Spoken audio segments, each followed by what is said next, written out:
Hello, my life ബാറിൻ്റെ പുതിയൊരു വീഡിയോയിലേക്ക് എല്ലാ കൂട്ടുകാർക്കും സ്വാഗതം. അപ്പോൾ എന്നും നമ്മളെങ്ങനെ ഈ പഴംപൊരിയൊക്കെ ഉണ്ടാക്കി കഴിക്കുക അല്ലേ? പക്ഷേ പഴം ഉണ്ട് താനും. പഴം വെച്ചിട്ട് സിമ്പിളായിട്ടൊരു അടിപൊളി സംഭവം നമുക്ക് റെഡിയാക്കി എടുക്കാം കേട്ടോ. ഇതാരും ഉണ്ടാക്കിയിട്ടുണ്ടാവില്ല. അപ്പോൾ അതിന് വേണ്ടിയിട്ട് നമുക്ക് കുറച്ച് ശർക്കരയാണ് വേണ്ടത്. ഇതൊരു കുറച്ചേ ഉള്ളൂ, ഒന്ന് ഉരുക്കിയെടുക്കാൻ വെച്ചിട്ടുണ്ട്. പിന്നെ ഒരു 2 പഴം ഇതുപോലെ ചെറുതായിട്ട് കട്ട് ചെയ്തെടുത്തിട്ടുണ്ട് കേട്ടോ.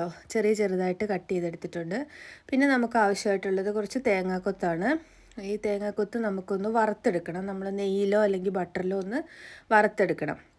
അപ്പോൾ നമ്മളുടെ ശർക്കര അവിടെ ഇപ്പം വേവാൻ വെച്ചിട്ടുണ്ടല്ലോ, സോറി, അതൊരു പാനിയാക്കി എടുത്തിട്ട് നമുക്ക് അരിച്ചെടുത്ത് മാറ്റി വെച്ചിട്ടുണ്ട്. എന്നിട്ട് നമ്മൾ ഈ പഴം അതിനകത്തിട്ടൊന്ന് വേവിച്ചെടുക്കുക കേട്ടോ. ഈ ശർക്കര പാനിക്കകത്ത് കിടന്നിട്ട് ഈ പഴം ഒന്ന് വെന്ത് കിട്ടണം. അപ്പം നന്നായി പഴുത്ത പഴമാണ്, പെട്ടെന്ന് തന്നെ വെന്ത് കിട്ടിക്കോളും. അത് അവിടെ ഇരുന്ന ഒരു സൈഡിലേക്ക് നമുക്ക് മാറ്റി വെക്കാം. പഴം മൊത്തം ഇട്ടിട്ട് ഇതേപോലെ ഒന്ന് ഇളക്കി യോജിപ്പിച്ച് കുറച്ച് നേരം തിളയ്ക്കുമ്പോഴത്തേക്കും അത് വെന്ത് കിട്ടും. അപ്പോൾ ആ ഒരു സമയം കൊണ്ട് നമുക്ക് നമ്മുടെ തേങ്ങാക്കൊത്തിനെ വറുത്തെടുക്കാം. അപ്പോൾ അതിന് വേണ്ടിയിട്ട് ഞാനിവിടെ ഒരു പാനിൽ കുറച്ച് ബട്ടറാണ് ഇട്ട് കൊടുത്തേക്കുന്നത്. നമ്മളുടെ കയ്യിൽ നെയ്യ് ഉണ്ടെങ്കിൽ നെയ്യാണെങ്കിലും യൂസ് ചെയ്യാം, ഏത് വേണമെങ്കിലും എടുക്കാം കേട്ടോ.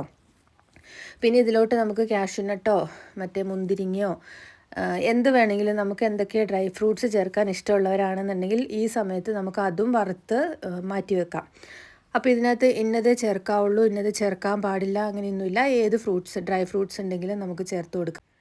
അപ്പോൾ ഇതെല്ലാം നമ്മളൊരു സൈഡിലോട്ട് മാറ്റി വെക്കുവാണ്. പിന്നെ നമുക്ക് വേണ്ടത് ഇത് കണ്ടോ, ഇതാണ് നമ്മളുടെ മെയിൻ സാധനം. നമുക്ക് വേണ്ടത് കുറച്ച് അരിപ്പൊടിയാണ് കേട്ടോ. അപ്പോൾ 2 കപ്പ് അളവിലുള്ള അരിപ്പൊടി ഒരു ബേസിനിലേക്ക് ചേർത്ത് കൊടുക്കുന്നുണ്ട്. അപ്പോൾ ഈ ഒരു ബേസിനിലാണ് നമ്മുടെ അപ്പത്തിനുള്ള ബാറ്റർ സെറ്റാക്കി എടുക്കുന്നത് കേട്ടോ. അപ്പോൾ സബ്സ്ക്രൈബ് ചെയ്യാത്തവരുണ്ടെങ്കിൽ എന്നെ ഒന്ന് സബ്സ്ക്രൈബ് ചെയ്തേക്കണേ പ്ലീസ്. അപ്പോൾ അതിലോട്ട് ഒരു നുള്ള് ഉപ്പ് ചേർത്ത് കൊടുക്കുന്നുണ്ട്. ആ മധുരം എല്ലാം കൂടെ ഒന്ന് ബാലൻസ് ചെയ്യാൻ വേണ്ടിയിട്ടാണ് കേട്ടോ. കാരണം ഇത് സ്വീറ്റായിട്ടുള്ളൊരു സാധനമാണല്ലോ. അപ്പം കുറച്ച് ഉപ്പിട്ട് കൊടുത്തിട്ട് അതിലോട്ട് ഒന്ന് ഇളക്കി യോജിപ്പിച്ചെടുക്കുന്നുണ്ട്.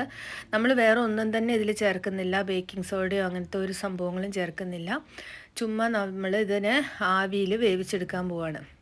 അപ്പോൾ ഇതുണ്ടോ, പഴം നന്നായി വെന്ത് വന്നിട്ടുണ്ട്. അപ്പോൾ നമുക്ക് ജസ്റ്റ് ഒന്ന് ഉടച്ചു കൊടുക്കാം. നല്ലപോലെ അങ്ങനെ ഉടച്ചെടുക്കുകയൊന്നും വേണ്ട. പിന്നെ വെള്ളം കൂടിപ്പോയോ എന്ന് തോന്നുന്നുണ്ടായിരിക്കും, പക്ഷേ ഉണ്ടാവില്ല. നമുക്ക് വെള്ളം കൂടിപ്പോയാലും കുഴപ്പമില്ല. അതനുസരിച്ചിട്ട് കുറച്ചും കൂടെ അരിപ്പൊടി ചേർത്ത് കൊടുത്താൽ മതി കേട്ടോ, നമ്മൾ മിക്സ് ചെയ്തെടുക്കുന്ന സമയത്ത്. അപ്പോൾ ഇതുണ്ടോ, നമ്മളുടെ പഴം ശർക്കര മിക്സ് എടുത്ത് വെച്ചിരുന്ന അരിപ്പൊടിയിലോട്ട് ചേർത്ത് കൊടുത്തിട്ട് നന്നായിട്ടൊന്ന് ഇളക്കി മിക്സ് ചെയ്തെടുക്കുന്നുണ്ട് ആദ്യം തന്നെ. അപ്പോൾ ഈ പഴം നമുക്കിങ്ങനെ കടിക്കാൻ കിട്ടണം. അപ്പോൾ അതിന് വേണ്ടിയിട്ടാണ് കേട്ടോ ഇങ്ങനെ നമ്മൾ അധികം ഉടച്ചെടുക്കണില്ല എന്ന് പറഞ്ഞത്. അപ്പോൾ ഇതെല്ലാം കൂടെ നന്നായിട്ടൊന്ന് കട്ടകളൊന്നും ഇല്ലാതെ ഒന്ന് മിക്സ് ചെയ്തെടുക്കുക. അപ്പം നന്നായിട്ട് മിക്സ് ചെയ്ത് ഇതേപോലെ വെച്ചിട്ടുണ്ട്. അപ്പോൾ ഇത് ഇച്ചിരി തിക്കായിട്ട് എനിക്ക് തോന്നുന്നുണ്ട്. കുഴപ്പമില്ല, നമുക്ക് നോക്കാം. അപ്പോൾ അതിലോട്ട് വറുത്ത് വെച്ചിരിക്കുന്ന തേങ്ങാക്കൊത്ത് ആഡ് ചെയ്തിട്ട് നന്നായിട്ട് അതൊന്നും കൂടെ മിക്സ് ചെയ്തെടുക്കുകയാണ്. പിന്നെ ഇതിലോട്ട് ചേർത്തേക്കുന്നത് ഏലക്കയും ജീരകവും കൂടെ പൊടിച്ചതാണ്. അതൊരു ഫ്ലേവറിന് വേണ്ടിയിട്ട്. ഇതൊക്കെ ഓപ്ഷണലാണ് കേട്ടോ, നമുക്ക് ഇഷ്ടമുണ്ടെങ്കിൽ മാത്രം ചേർത്താൽ മതി.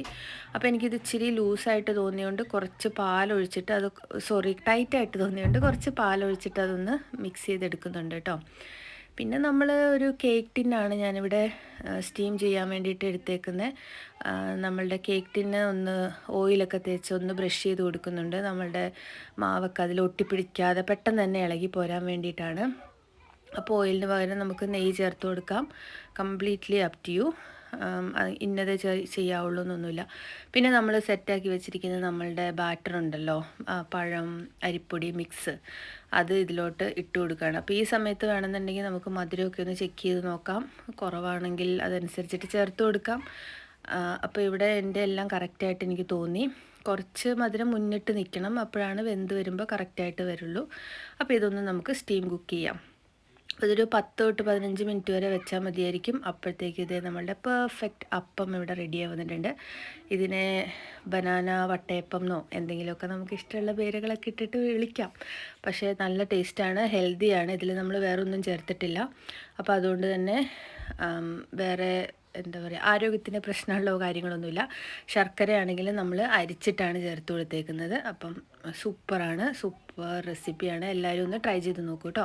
അപ്പോൾ വീണ്ടും ഒരു റെസിപ്പിയായിട്ട് കാണുന്നത് വരേക്കും എല്ലാവർക്കും bye, take care, thank you for watching, by.